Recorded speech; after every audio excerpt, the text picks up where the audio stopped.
Pernahkah kamu tiba-tiba berhenti di tengah perjalanan hidupmu, lalu bertanya dalam hati, sebenarnya aku hidup ini untuk apa? Setiap hari kita bangun, bekerja, sibuk mengejar sesuatu yang seringkali bahkan kita sendiri tak tahu maknanya. Kita kejar uang, jabatan, pengakuan, cinta, tapi setelah didapat, tetap saja hati terasa kosong. Kita tertawa di depan orang, tapi saat sendiri, kita merasa hampa. Ada rasa aneh dalam dada, seperti hidup ini hanya berjalan, tapi tak benar-benar bermakna. Pernahkah kamu merasakan itu? Rasa sepi di tengah keramaian, rasa jenuh meski semua terlihat baik-baik saja. Mungkin karena kita lupa bertanya pada diri sendiri, untuk apa aku diciptakan? Dan apa tujuan sejati hidup ini menurut Sang Pencipta? Sebab, jika tujuan hidupmu hanya sebatas dunia, maka ketika dunia mengecewakan, kamu pun akan kehilangan arah. Tapi jika tujuan hidupmu adalah Allah, maka sekalipun dunia menolakmu, kamu akan tetap tenang. Dalam video ini, kita akan menyelami 5 tujuan hidup menurut Al-Quran, bukan sekadar teori, tapi kebenaran yang akan menuntun hatimu untuk menemukan makna terdalam dari perjalanan hidupmu. Al-Quran dengan sangat jelas mengungkapkan tujuan pertama dan utama dari penciptaan manusia. Allah berfirman dalam surah Az-Zariyat ayat 56, "Dan tidaklah aku ciptakan jin dan manusia, melainkan untuk beribadah kepadaku." Inilah fondasi dari seluruh makna kehidupan. Kita hidup bukan untuk mengejar dunia, bukan untuk sekadar bertahan hidup, tapi untuk mengenal dan menyembah Allah dengan sepenuh hati. Namun ibadah di sini bukan hanya salat, puasa, atau ritual keagamaan. Ibadah adalah seluruh gerak hidup yang dilakukan dengan kesadaran bahwa kita ini hamba. Saat kamu bekerja dengan niat mencari rezeki halal, itu ibadah. Saat kamu sabar menghadapi ujian, itu ibadah. Saat kamu menahan amarah dan memilih memaafkan, itu ibadah. Bahkan ketika kamu menolong orang lain tanpa pamrih, itu pun ibadah. Makna ibadah sejati adalah hidup yang seluruhnya tertuju kepada Allah. Kita makan untuk kuat beribadah, kita tidur untuk mengistirahatkan tubuh agar bisa berjuang lagi, kita mencintai agar mengenal kasih sayang Allah. Semuanya kembali kepada satu titik, Allah sebagai tujuan. Tapi sayangnya banyak di antara kita yang melupakan hakikat ini. Kita menyembah dunia dengan sepenuh tenaga, tapi lupa menyembah Allah dengan sepenuh hati.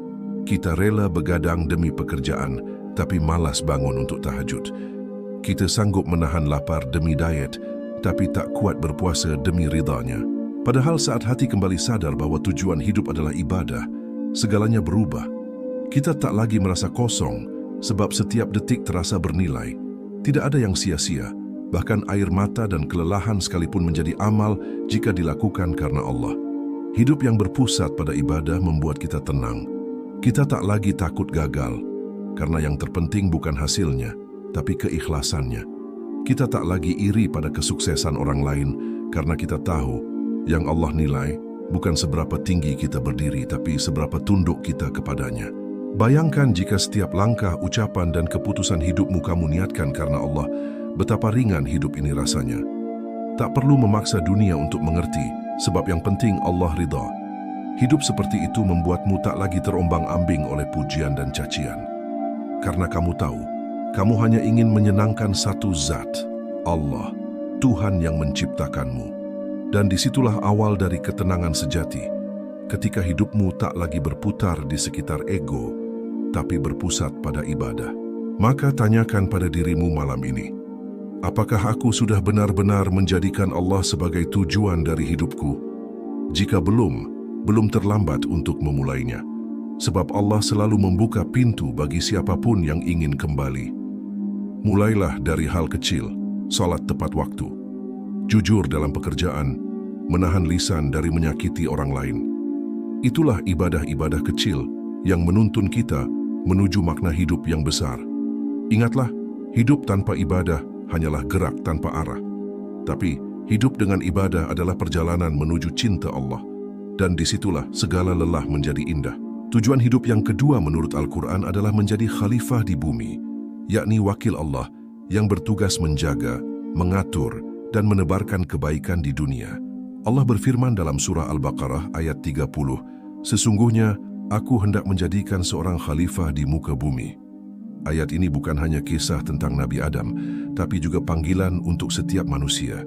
Kita semua diciptakan bukan sekadar untuk hidup dan mati, tapi untuk meninggalkan jejak kebaikan selama masih diberi waktu. Menjadi khalifah berarti memikul tanggung jawab besar. Bukan hanya soal kekuasaan, tapi soal amanah. Amanah untuk memelihara bumi, menjaga sesama dan menegakkan nilai-nilai Allah dimanapun kita berada. Kita adalah penjaga kehidupan, bukan perusaknya. Tapi lihatlah betapa sering manusia lupa akan perannya. Kita merusak alam atas nama kemajuan, menipu atas nama keuntungan, berbuat zalim atas nama kebebasan. Padahal, setiap langkah kita akan dimintai pertanggungjawaban di hadapan Allah. Sebagai khalifah, tugas kita bukan hanya bekerja dan mencari nafkah, tapi bekerja dengan niat menebarkan manfaat. Khalifah sejati bukan yang berkuasa di mata manusia, tapi yang bertanggung jawab di hadapan Allah. Kamu mungkin bukan pemimpin negara, tapi kamu bisa jadi pemimpin bagi dirimu sendiri. Kamu bisa jadi khalifah di rumahmu, di pekerjaanmu, bahkan dalam lingkaran kecil pertemananmu. Menjadi khalifah berarti membawa cahaya dimanapun kamu berada. Bayangkan, jika setiap orang sadar bahwa dirinya adalah wakil Allah di bumi, dunia ini akan berubah. Tak ada lagi yang menipu, karena sadar Allah Maha Melihat. Tak ada lagi yang serakah, karena tahu dunia ini hanya titipan. Tak ada lagi yang saling menyakiti, karena setiap manusia memikul amanah yang sama. Kita diciptakan bukan untuk saling mengalahkan, tapi saling menguatkan. Bukan untuk bersaing dalam kesombongan, tapi berlomba dalam kebaikan. Menjadi khalifah artinya berbuat sesuatu yang meninggalkan manfaat jangka panjang. Sekecil apapun, menanam satu pohon, mengajarkan satu kebaikan, menenangkan satu hati yang gundah, semuanya bagian dari tugas kekhalifahanmu. Kita bukan hanya ditanya, berapa banyak yang kamu miliki, tapi juga berapa banyak yang kamu berikan. Bukan hanya seberapa besar kekuasaanmu, tapi juga seberapa besar tanggung jawabmu terhadap yang lemah. Khalifah sejati bukan yang banyak bicara, tapi yang banyak berbuat. Dia tidak sibuk mencari pengakuan, tapi sibuk menjalankan amanah. Karena dia tahu, pengakuan manusia sementara, tapi penilaian Allah abadi. Dan tugas ini tak bisa dijalankan dengan hati yang sombong. Untuk menjadi khalifah, kamu harus terlebih dulu menjadi hamba. Sebab hanya hamba yang tunduk pada Allah yang bisa memimpin dengan hati yang bersih. Maka, jangan anggap kecil peranmu. Apapun yang kamu lakukan hari ini, jika diniatkan untuk kebaikan, itu bagian dari tugasmu sebagai khalifah. Kamu yang menafkahi keluargamu dengan jujur. Kamu yang menjaga alam dengan tidak membuang sampah sembarangan. Kamu yang menenangkan hati orang lain. Semuanya sedang menjalankan tugas suci itu. Tugas menjaga keseimbangan antara langit dan bumi. Menjadi khalifah bukan berarti sempurna, tapi terus berjuang. Kadang kamu jatuh, gagal, kecewa, bahkan lelah. Tapi jangan berhenti, sebab setiap usaha kebaikan sekecil apapun akan dicatat oleh Allah. Dan di akhirat nanti, ketika semua orang mencari-cari pahala, amal kecilmu itu bisa menjadi cahaya yang menuntunmu ke surga. Maka mulai sekarang, lihatlah hidupmu dengan cara yang berbeda. Kamu bukan sekadar manusia biasa yang hidup tanpa arah. Kamu adalah khalifah, utusan Allah di bumi yang membawa misi suci, menebarkan kebaikan, menegakkan keadilan, menjaga kehidupan. Dan selama kamu masih bernafas, tugas itu belum selesai. Jangan biarkan dunia mengubah jati dirimu. Biarkan imanmu yang mengubah dunia di sekitarmu. Satu hal yang sering dilupakan manusia adalah bahwa hidup ini bukan tempat bersenang-senang, tapi tempat ujian. Al-Quran dengan tegas mengingatkan kita dalam surah Al-Mulk ayat 2, yang menciptakan mati dan hidup untuk menguji kamu, siapa di antara kamu yang paling baik amalnya? Ayat ini adalah cermin bagi setiap hati yang sedang bertanya, kenapa hidupku penuh cobaan? Jawabannya sederhana, namun dalam, karena hidup memang diciptakan untuk diuji. Ujian bukan tanda kebencian Allah, tapi tanda perhatiannya. Sebab hanya yang diuji yang sedang dipersiapkan. Hanya yang diuji yang sedang dibersihkan, dan hanya yang diuji yang akan naik derajatnya di sisi Allah. Kadang kita menangis dan berkata, "Ya Allah, kenapa hidupku berat sekali?" Padahal di balik itu, Allah sedang memurnikan hati kita. Dia sedang membersihkan kita dari kesombongan, dari keterikatan dunia, dari cinta yang salah arah. Dia ingin kita kembali kepadanya dalam keadaan suci, dengan hati yang hanya bergantung kepadanya. Hidup tanpa ujian mungkin terlihat indah di luar, tapi bisa membuat hati mati di dalam. Karena tanpa ujian, manusia sering lupa. Tanpa ujian, manusia merasa tidak butuh Allah. Dan tanpa ujian, manusia tidak pernah benar-benar mengenal siapa dirinya. Ujian adalah cermin kejujuran jiwa. Apakah kita benar-benar sabar atau hanya pandai bicara? Apakah kita benar-benar ikhlas atau hanya ingin dilihat baik oleh manusia? Apakah kita benar-benar bertawakal atau masih menggenggam kendali seolah segalanya di tangan kita? Setiap sakit yang kamu rasakan, setiap kehilangan, setiap air mata, semuanya bagian dari proses penyucian. Allah tidak ingin menghancurkanmu, tapi ingin membersihkanmu, agar ketika nanti kamu sampai di akhir perjalanan, hatimu ringan, jiwamu tenang, dan amalmu bersinar.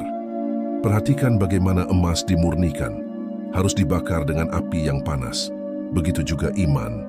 Ia diuji dengan kesedihan, dengan kecewa, dengan kehilangan, agar ketulusanmu tampak. Ujian bukan untuk melemahkan, tapi untuk menguatkan. Bukan untuk menjatuhkan, tapi untuk mengangkat derajatmu di sisi Allah. Ketika Allah mencintaimu, Dia tidak selalu memberi yang kamu mau, tapi Dia memberi yang kamu butuh. Kadang yang kamu butuh bukan kenyamanan, tapi luka yang menyadarkanmu. Kadang bukan tawa, tapi tangis yang melembutkan hatimu. Dan semua itu, meski terasa berat, adalah tanda bahwa Allah sedang memperhatikanmu. Lihatlah kehidupan para nabi. Tak ada satupun yang hidup tanpa ujian. Nabi Ayub diuji dengan sakit. Nabi Yusuf diuji dengan fitnah. Nabi Ibrahim diuji dengan pengorbanan anak yang paling dicintainya. Dan Nabi Muhammad diuji dengan kehilangan, kesepian, dan penderitaan. Namun dari semua itu, mereka tetap sabar dan percaya bahwa setiap ujian membawa rahmat. Jadi, jika kamu hari ini sedang diuji, jangan buru-buru menyerah. Jangan katakan, "Aku lemah," tapi katakan, "Aku sedang disucikan." Karena Allah tidak akan pernah memberi ujian di luar batas kemampuanmu. Setiap air mata yang jatuh tidak akan sia-sia. Setiap sabar yang kamu tahan akan menjadi cahaya yang menerangi jalanmu kelak di akhirat. Hidup ini memang penuh ujian, tapi ketahuilah, di setiap ujian selalu ada peluang untuk mendekat kepada Allah. Dan di sanalah letak kebahagiaan sejati. Bukan saat hidup tanpa masalah, tapi saat hati tetap tenang meski di tengah badai. Maka jangan takut dengan ujian, karena ujian adalah tanda kamu sedang diperhatikan oleh Allah. Dan semakin besar ujianmu, semakin besar pula cintanya padamu. Sebab Allah tidak menguji orang yang Dia benci, tapi menguji orang yang Dia ingin sucikan. Jadi jika hari ini kamu sedang di titik terendah, jangan berpikir Allah menjauh. Bisa jadi justru disitulah Allah paling dekat. Dia hanya menunggumu untuk berkata, "Ya Allah, aku kembali kepadamu." Dan saat kalimat itu keluar dari hatimu yang remuk, disitulah sebenarnya kamu telah menang. Tujuan hidup yang keempat menurut Al-Quran adalah untuk mengenal diri sendiri, agar kita bisa mengenal Allah.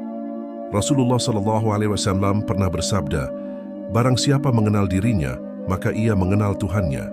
Kalimat ini bukan sekadar kata bijak, tapi kunci untuk membuka rahasia kehidupan. Sebab banyak manusia sibuk mencari Allah keluar dirinya, padahal Allah telah meletakkan tanda-tanda kebesarannya di dalam jiwa setiap manusia. Mengenal diri bukan sekadar mengetahui siapa namamu, apa pekerjaanmu, atau apa yang kamu sukai. Mengenal diri berarti menyelami hatimu yang terdalam, menelusuri sisi paling sunyi dari jiwamu, tempat di mana nur Allah bersemayam. Kita sering mencari kedamaian di luar, padahal sumber kedamaian itu ada di dalam. Kita mencari cinta dari manusia, padahal cinta sejati ada dalam hubunganmu dengan Sang Pencipta. Allah berfirman dalam surah Fussilat ayat 53, "Kami akan memperlihatkan kepada mereka tanda-tanda Kami di segenap penjuru dan pada diri mereka sendiri, sehingga jelas bagi mereka bahwa Al-Quran itu benar." Ayat ini menegaskan bahwa perjalanan spiritual sejati bukan hanya keluar tapi juga ke dalam. Kamu tak akan benar-benar mengenal Allah sebelum kamu mengenal siapa dirimu di hadapannya. Mengenal diri berarti menyadari kelemahan, keterbatasan, dan kefanaan kita. Bahwa sekuat apapun manusia, kita tetap rapuh tanpa pertolongan Allah. Bahwa sehebat apapun pencapaian kita, semuanya hanya sementara. Dan kesadaran itu melahirkan kerendahan hati yang membawa kita dekat kepadanya. Seringkali manusia tersesat bukan karena tidak tahu arah hidupnya, tapi karena lupa siapa dirinya. Kita lupa bahwa kita hanyalah hamba. Kita sibuk membuktikan diri di mata manusia, tapi lupa memperbaiki diri di hadapan Allah. Kita sibuk membangun nama besar, tapi lupa membangun hati yang bersih. Padahal, semakin dalam kamu mengenal dirimu, semakin kamu tahu betapa butuhnya kamu pada Allah. Ketika kamu mengenal dirimu, kamu akan tahu bahwa sumber kecewamu bukan dari dunia, tapi dari hatimu yang masih terlalu berharap pada dunia. Kamu akan sadar bahwa sumber gelisahmu bukan karena hidup ini berat, tapi karena hatimu belum sepenuhnya pasrah. Dan ketika kamu mengenal dirimu hingga titik itu, kamu akan menemukan Allah yang selama ini ternyata tak pernah jauh. Mengenal diri juga berarti mengenal suara hatimu, mengenal fitrah yang Allah tanamkan sejak awal penciptaan. Dalam dirimu ada cahaya yang ingin kembali kepada asalnya, kepada Tuhan yang menciptakannya. Maka jangan biarkan cahaya itu padam karena kesibukan dunia. Luangkan waktu untuk hening, untuk merenung, untuk berdialog dengan hatimu sendiri. Tanyakan, apa sebenarnya yang aku cari dari hidup ini? Apakah aku hidup untuk dunia atau untuk Allah? Kadang kita harus diam agar bisa mendengar. Kadang kita harus sendiri agar bisa mengenal siapa diri ini sebenarnya. Dan di keheningan itulah, kamu akan mendengar bisikan lembut dari jiwamu yang berkata, "Aku rindu Tuhanku." Mengenal diri bukan berarti larut dalam kesedihan, tapi menemukan arah baru. Kamu mulai paham kenapa kamu diciptakan, kenapa kamu diuji, kenapa kamu harus bersyukur. Kamu mulai menyadari bahwa hidup bukan tentang memiliki segalanya, tapi tentang mengenali makna dari segala yang kamu jalani. Dan ketika kamu telah mengenal dirimu dengan jujur, kamu tak lagi mencari Allah di luar dirimu. Kamu akan menemukannya di setiap hembusan napas, di setiap langkah, di setiap rasa sakit, dan di setiap keindahan yang kamu temui. Karena di sanalah Allah menunjukkan dirinya, lewat hidupmu sendiri. Maka sebelum kamu berusaha mengenal dunia, kenalilah dirimu. Sebelum kamu ingin memahami takdir, pahami dulu hatimu. Sebab Allah meletakkan tanda-tandanya di dalam dirimu agar kamu sadar bahwa seluruh perjalanan hidup ini sejatinya adalah perjalanan untuk pulang. Pulang kepada diri sejati yang bersujud, pulang kepada Allah yang menjadi tujuan akhir dari segala pencarian. Tujuan hidup yang kelima menurut Al-Quran adalah untuk menebarkan manfaat dan kasih sayang di bumi. Allah berfirman dalam surah Al-Anbiya ayat 107, "Dan tidaklah kami mengutus engkau Muhammad, melainkan sebagai rahmat bagi seluruh alam." Ayat ini menunjukkan bahwa kehidupan yang berharga bukan diukur dari seberapa banyak yang kita dapatkan, tapi dari seberapa banyak yang kita berikan. Hidup yang bermakna adalah hidup yang bermanfaat. Karena cinta sejati kepada Allah akan selalu melahirkan cinta kepada sesama makhluknya. Ketika hatimu dipenuhi iman, maka buahnya adalah kasih sayang. Kamu tak akan tega menyakiti, kamu tak akan mudah membenci, karena kamu tahu bahwa setiap manusia juga ciptaan Allah yang punya luka dan perjalanan masing-masing. Memberi manfaat tidak harus besar. Kadang hanya dengan satu senyum yang tulus, kamu sudah menghidupkan hati orang yang hampir padam semangatnya. Kadang dengan satu nasihat lembut, kamu menyelamatkan seseorang dari keputusasaan. Dan kadang hanya dengan doa yang tak terdengar siapapun, kamu sedang menolong jiwa yang jauh di sana. Begitulah cara Allah menilai amal, bukan dari ukuran dunia, tapi dari keikhlasan hati. Menebarkan manfaat adalah bentuk ibadah yang paling indah, karena ia mengubah dunia tanpa banyak bicara. Kamu tak perlu menjadi orang kaya untuk memberi. Kamu cukup punya hati yang tulus untuk peduli. Kamu tak harus terkenal untuk berbuat baik. Kamu hanya perlu niat agar setiap langkahmu menjadi berkah. Rasulullah SAW bersabda, sebaik-baik manusia adalah yang paling bermanfaat bagi orang lain. Dan manfaat itu bukan hanya dalam bentuk materi, tapi juga dalam bentuk akhlak, kebaikan, dan doa. Ketika kamu menenangkan orang yang sedang marah, ketika kamu memaafkan meski disakiti, ketika kamu tetap sabar di tengah hinaan, itu semua bentuk manfaat yang tak terlihat, tapi nilainya besar di sisi Allah.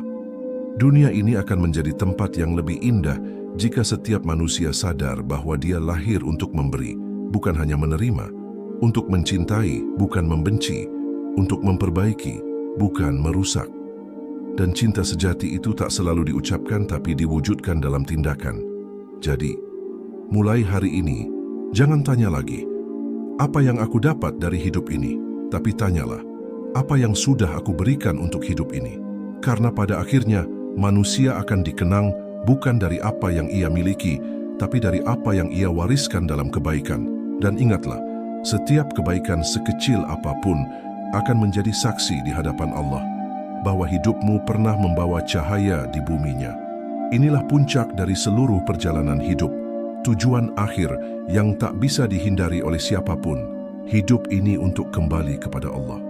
Setiap nafas yang kamu hembuskan, setiap langkah yang kamu tempuh, sebenarnya sedang membawamu semakin dekat kepadanya. Bukan mendekati akhir, tapi mendekati pertemuan. Dan Al-Quran sudah mengingatkan dengan lembut dalam surah Al-Baqarah ayat 156, sesungguhnya kami milik Allah dan kepadanya kami akan kembali. Hidup ini adalah perjalanan pulang. Dari Allah kita datang, kepada Allah kita kembali. Semua yang kamu cintai, semua yang kamu kejar, semua yang kamu takut kehilangan, pada akhirnya akan kamu tinggalkan. Yang tersisa hanyalah amal, iman, dan cinta kepada Tuhanmu.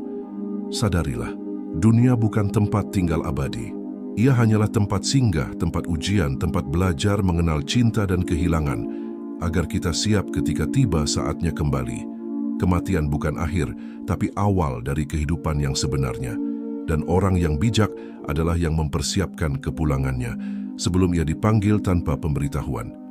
Bayangkan saat nyawa mulai terasa di tenggorokan, saat mata tak lagi bisa menatap dunia, saat hati berbisik, apakah aku sudah siap bertemu dengan Tuhanku? Itulah pertanyaan yang seharusnya selalu kita bawa dalam hati, agar setiap langkah menjadi lebih berhati-hati dan setiap hari menjadi lebih berarti. Kita hidup bukan untuk menumpuk harta, bukan untuk mengejar pujian, tapi untuk menyiapkan bekal pulang. Bekal berupa amal, kesabaran, keikhlasan, dan hati yang bersih. Sebab yang Allah lihat bukan penampilan, bukan jabatan, bukan kemewahan, tapi hati yang datang kepadanya dengan penuh keikhlasan. Allah berfirman dalam surah Asy-Syu'ara ayat 88-89, pada hari itu tidak berguna lagi harta dan anak-anak, kecuali orang yang datang kepada Allah dengan hati yang bersih. Hati yang bersih hanya dimiliki oleh mereka yang sepanjang hidupnya selalu berusaha dekat dengan Allah, yang bersabar dalam ujian, yang tulus dalam berbuat, yang memaafkan meski disakiti, dan yang tetap bersyukur meski kehilangan. Maka jangan takut dengan kematian, takutlah jika hidupmu belum bermakna, karena kematian bukan kegelapan, tapi cahaya bagi jiwa yang telah siap bertemu dengan Sang Kekasih. Dan orang yang mengenal Allah tak akan takut mati, karena baginya kematian hanyalah pintu untuk pulang ke rumah yang sebenarnya. Setiap kesedihan, setiap perjuangan, setiap air mata, semuanya akan terbayar saat Allah menyambutmu dengan kalimat, "Wahai jiwa yang tenang, kembalilah kepada Tuhanmu dengan hati yang ridha dan diridai." Itulah tujuan akhir dari semua tujuan hidup manusia. Segala ibadah, segala ujian, segala cinta, dan segala manfaat yang kita tebarkan, semuanya bermuara pada satu titik, kembali kepada Allah dengan hati yang damai. Maka tenangkanlah hatimu, hiduplah dengan niat yang benar, jalani setiap hari dengan penuh syukur, berbuatlah baik tanpa pamrih, dan ingatlah setiap langkah yang kamu ambil, setiap detik yang kamu habiskan, adalah bagian dari perjalanan pulang menuju Allah. Jangan sia-siakan hidup yang singkat ini. Gunakan untuk mengenal, menyembah, mencintai, dan berbuat baik.